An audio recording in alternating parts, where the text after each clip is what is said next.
Hello, everybody. We're here right now at Mithi. Ganda. It's Pakita natin. amazing. It's an amazing view. Every time nagta-travel kami ng ganito, God has always been blessing us with the good weather. No? Of course, ayun na Pag yung buko. gagala kami, hindi mainit masyado. Pag ganito, sakto lang pa hindi mainit. Yeah. Yeah, maganda yung sky, yung clouds, yung hangin, presko. The breeze of the ocean. Yun na, no? Mm. Tapos kahapon naligo tayo sa ulan. It's heavy. Yes. Umulan, tapos pagkas natin maligo, bigla umaraw na ulit. Yes. Yes. That's also amazing. Kumaga God allowed us to experience showering in the rain together. Ayan. Ang saya. Saya. Saya talaga. Everything. I really enjoyed it. Everything is beautiful. Everything is fun. Mm-hmm. Walang dull moments with my asawa kasi yung asawa ko apakakulit. Lumalabas yung aking natural na kulit Ako pa sinise. dahil sa asawa ko. Makulit yan eh. Kulit ka eh. Asawa ko kasi marami yung mga expressions and mga banat na very witty and very surprising. Hindi mo i-expect. Sasabayan ka rin niya sa kakulitan mo. Uh-huh. Okay, mag-serious ka na. Kwento, ay dapat may lesson Serious ka na mode. share. So ano bang ating mga natutunan pa habang nandito tayo sa trip? Sabi nga, pag Hindi, yun nagta-travel, muna, yung- marami tayong mga lessons na natututo. Ay, to be continued. Yun muna yung hindi natin na Oh, video. sige, ano yung tanong mo? How do you know someone is the right person for you? Mhm. Okay. So mahaba pa yung sagot ko doon eh. Pero ang summary talaga niyan, ganito yan. How will you know that someone is the right person for you? So first of all, kailangan talaga ikaw Sarap ng buko. ay maayos yung relationship mo kay Lord. Mm-hmm. Kasi doon ka makakakuha ng wisdom, ng discernment. So, that's the first relationship that you should really establish. Mm-hmm. And once it's fully established, hindi naman fully kasi, basta once you're connected with God through Jesus, okay, pagpe-pray mo na yan. Kumbaga, parang sabi nga seek ye first the kingdom of God. And all these things shall be added unto you. Pag sinabing all, everything that you need in life, si Lord bahala. And as a man, sabi nga, it is not good for a man to be alone. And that is so true. Mm-hmm. And that is why now, all along, diba? Hinihintay lang pala ako ni Lord na manumbalik sa Kanya. Bakit saan ka ba nanggaling? Anong Sa balik? ilalim-laliman. Saan ka pupunta? Sa kadiliman. Na dilim. Hindi, para malaman mo Na lost. na yung someone So, is kaya, right person for so you. ngayon, di ba? Malalaman mo na ngayon, okay? Ang tao na yon is when that person also brings you closer to God. And ewan ko eh. Simula nung nakilala ko tong asawa ko, alam mo, ang lagi, ito ang lagi kong nararamdaman sa'yo. This is what you made me really feel. Kailangan ako maging Christ-like. Ganun yung nararamdaman ko talaga nun. Mm-hmm. Pero parang ang sabi ko, ang hirap naman nito. Apakabait. Hirap maging matino. Oo. I mean, syempre, di ba, wala naman perfect. Hindi, kasi nga Ang hirap- malayo kasi yung transition mo bigla. Oo, malayo From the kagad dark eh. side. Kampon. From the kampon ng kadiliman. Yeah. Char. So yun talaga. Kasi nga parang sabi ko, lahat ng mga yung mentality ko, kumbaga, 'di ba? Sabi nga, be transformed by the renewing of your mind. So marami ako mga twisted na mga views na syempre mukha lang matino, 'di ba? Pero yung talagang the way how I think Tsaka when I'm all alone. So na-challenge talaga 'yon. So yun talaga, parang sabi ko talaga kailangan kong makilala ng husto si Jesus, 'di ba? Kailangan maging be like, maging mabait, as in talagang sobrang bait na tao ganun. Kasi hindi, pero yun nga. Yun yung in short, malalaman mo na she's the one if she kumbaga kapag talagang na-create sa yung desire to really grow and become better. Yeah. Yun. Hanggang And- ngayon nga eh. So parang alam mo yun, malayo pa. Continuous naman yun. Pero malayo na. Yeah. Napalayo na pala. Yung right person, hindi kanya parang the right person won't make you sin more. They Yes. will help you sin less. Yes. Tama. Tama. Hindi yung, tsaka malalaman mo may peace ka, diba? Yes. Kapag, sige, explain mo.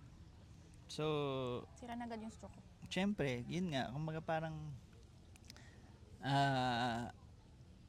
yun sa decision na gagawin mo, may peace. Tama ka dun. Sa lahat, kahit nang, minsan, andun lang kayo.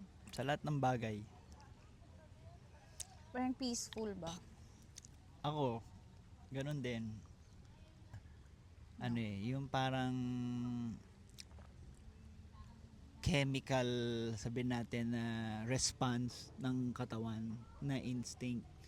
So, kunwari ako, dahil sa yung mentality rin, na minsan sabihin na lang natin negative. So, negative yung response mo palagi. Uh-huh. Ako, syempre, pag may mga certain na mga maraming transitions nga na biglaan di ba? Kasi ang bilis Ikaw. dun sa atin. So, Tayo. kaya for me, medyo bit-bit ko pa rin yun. Mentality and responses na instinct, kumbaga. Kunwari, may problema. Minsan parang, na kagad ako. Yung ego mo. Na, kasama yun. At saka, na-worry na kagad ako, mga ganyan. Pero, ikaw nga, parang lagi mo lang nire-remind na, yun nga yung greatest reminder sa akin sa trip na to, na kahit sabihin mo sa 3 months natin, parang 10 years na tayong magkasama. Na parang, nga, no, ever since, no, kahit ang bilis natin, pero apakadami ng mga nangyaring as in, yung mga revelations ni Lord na kailangan nating maharap. Di ba? Parang bring up niya na lahat na kailangan natin i-deal Nag-align talaga lahat. Pero, kumbaga, parang nakita rin natin how God has helped us go through, overcome yung mga lahat ng yun. Na parang, all things still will work together for good. Promise naman sa Bible yun, di ba? Yeah. Na all things work together for good to those who love God and live according to His purpose. Basta mag-trust ka lang. Purpose. Pag yun nga di ba, na parang minsan magpe-pray ka tapos worried ka pa rin, ibig sabihin that's lack of faith. Oo, kailangan bagong straw. Tama? Bagong straw. It's sira Ayun, na. kasi hinigop mo yung Hindi, na papel kasi siya. Okay, sorry. So yun, hingi tayong bagong straw. Kaya! Ayun. So maganda dito. Matagal na pala to. Ito yung Panglao Panglaw Beach sa something. Nature resort. Boss, pwede request ng Straw po. bagong straw. Isang straw. Isa pa. Thank you. Nasira na. Thank you. So, yun. So, kaya yung last nga, di ba, na banggit ko na somehow how I wish I could have parang yung experience na to na-experience ko early on pa in my life. No, yun yung meaning ko noon na parang I could have really saved so much Excuse me. time. Pero kumbaga, yun yung tip ko sa mga bata ngayon. Oo, pero kasi nga, kapag finish mo yun, hindi iba na, hindi na yun yung story mo. Ayun nga, tama naman. So, pero may ganun lang minsan, syempre, di ba nga, pakiramdam na kasi maraming nasayang, di ba, Pero dapat daming nga, hindi mo, accept mo na yung buong past mo, hindi mo na i-regret yung mga tama ka dun. nangyari sa'yo. Tama. Kasi, Para madali mo siya i-let go. at saka, part yun ng who you are. Diba? Kumbaga part, pero that is not who you are. Your past is not who you are, pero part of Oo. It, who ano you lang, are, your past is which not who you are, but your help past help you you become, shape help shape you hindi. to who you are Thank right you. now. Hindi, your past Help Help shape shape you to you. be to who The you are right now. better version of yourself. Ang kailangan niya, bawat tao may story naman. Very beautifully put. I know, right? Lahat yan may story, para nga, Yeah, so to the young people out there, ang important, di ba? paano ka Huwag magbabangon? nyo isik huwag nyo masyadong i-pursue yung mga material na bagay. Kasi hindi nyo na-realize ko na kahit somehow ngayon, kumbaga hindi naman ako super financially successful, pero, di ba? I have established quite a good financial, sabi natin. How would I call it? Independence. Okay. Pero, Ang dami mong yun pa rin yung kumbaga parang hindi talaga walang perfect perfect in a sense na saka na ako mag-aasawa kunwari kapag talagang ganito na lahat yun yung lesson mo kasi share mo yan. parang Kasi ganun, oo na parang kaya nakalagay sa dream board ko 50 years old nakalagay sa dream board niya na 50 years old siya mag-aasawa pa. Super successful na siya pag may billion. millionaire na may mansion na lahat and all stable na lahat. Yeah, mali yun. Pero walang ganun tsaka sa totoo lang doon pa Tsaka nga alam mo, masisira yung buhay mo yan. Alam mo, tingin ko, excuse mo lang din yun eh. Actually, part din yun. Parang feeling mo nga na, ay, Excuse ko lang din yun. Family maging masaya. Yeah, kasi So, marami yung akong sinasabi mo, ay, marami akong mga hindi. guilt sa sarili. Marami akong parang I'm allowing myself to suffer because Yes. syempre may mga mistakes akong nagawa in the past na parang yun nga yung feeling na I don't deserve it. Kaya So, grabe kaya talaga kailangan mo yung i-heal. grace talaga yung binigay pa din sa'yo kahit feeling mo. Kasi despite nung mga season na yun na ganun ako, si Lord pa rin alam mo yun, Sabi kinover. ni Lord, OA ka na sa pag-delay. 41 ka. Tama ka na. 40. Ay, 40. 40. So, di ba parang binuhos na lang bigla? Oh, grabe, no? Grabe talaga. As in, grabe talaga yung grace ni Lord. And grabe rin yung pinagdaanan. Grabe, grace. Mercy and grace. I would call it mercy and grace. Grabe talaga. Tsaka, parang main advice, di ba nga, heal mo muna yung sarili mo. Yep. So you attract the right people. Yes. Though minsan nga kahit nga hindi mo i-heal pa masyado, basta nag-start ka, meron ka intention. Mag-work na si God for you eh. Kahit di ka pa nag-heal talaga. Kumbaga parang yung farmer yan, di ba, na nag-pray ng rain. There were two farmers who prayed for rain. Yung isa, after niya mag-pray, nagpahinga. Yung isa, after niya mag-pray, pinrepare niya na yung field niya. So, siya yung pinadalahan ni Lord ng rain. So, parang ganun nga yung sinasabi mo rin na point. Na once you already have that intention and you start working on yourself na, so doon na rin si Lord.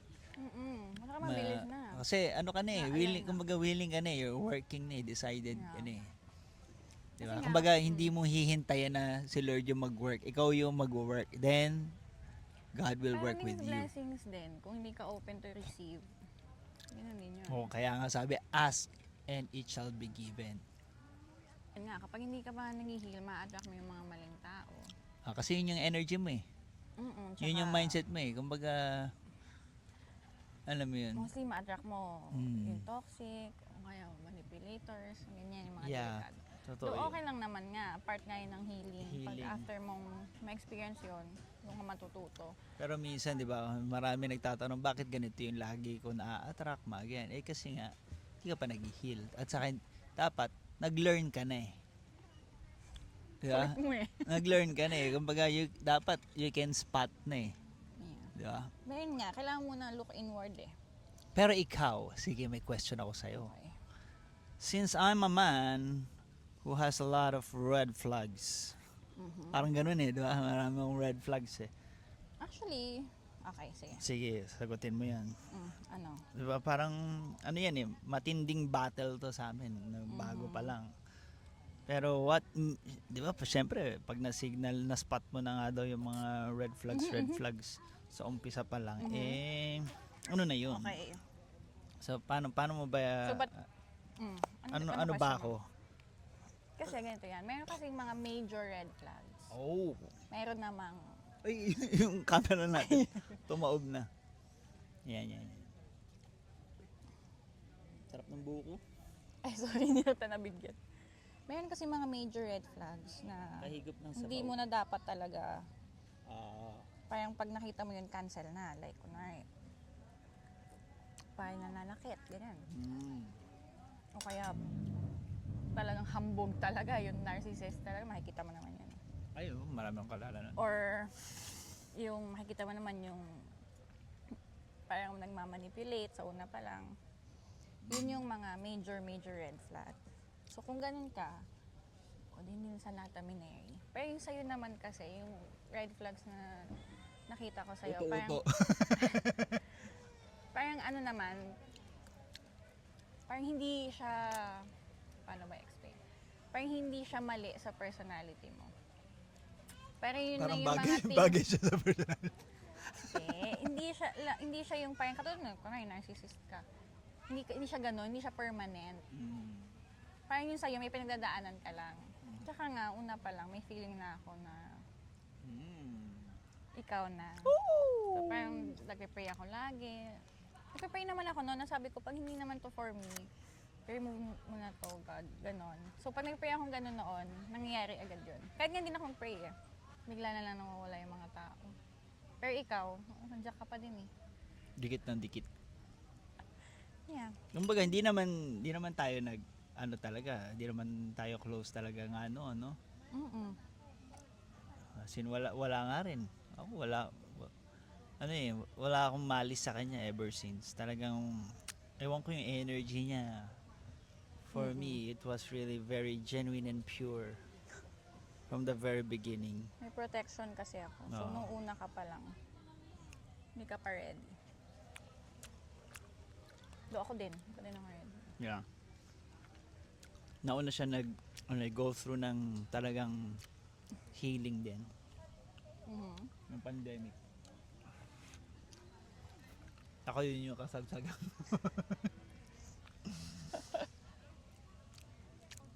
God is God of, kumbaga, second chances.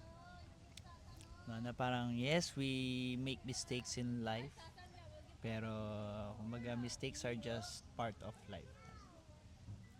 Okay lang yung mistakes. Pero yung iba kasi minsan talagang hindi ma-forgive yung sarili. Kaya yun talaga eh, no? Yun Kailangan nga, mo yun. talaga ma-forgive yung sarili mo eh. Ikaw nga, ganun No? ka hanggang ngayon, di ba? Yeah, meron pa rin.